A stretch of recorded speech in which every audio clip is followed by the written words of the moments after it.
Hi, my name's Mark Tuson. I am the Welcome and Riverside team leader here at Wisley Gardens.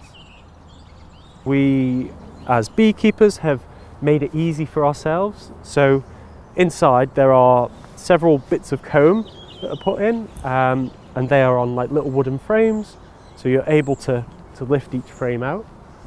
Usually in the bottom half is where they have the brood. So it's called the brood nest. Within there, the queen lays in each individual cell. Like in the summer, she'll lay over like 1,000 eggs a day. So yeah, like vast numbers. So she obviously needs a lot of room to like move about and to lay in.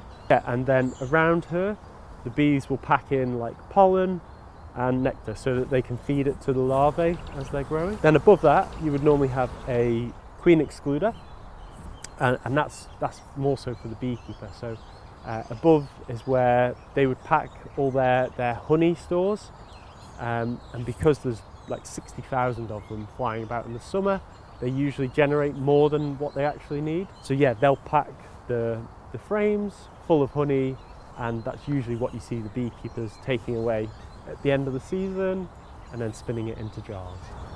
A lot of publicity at the minute. The beekeeping numbers are growing, so people are finding it quite exciting to become beekeepers. It's so nice that there are these older generation of like master beekeepers who are so happy and willing to pass on their information, their knowledge.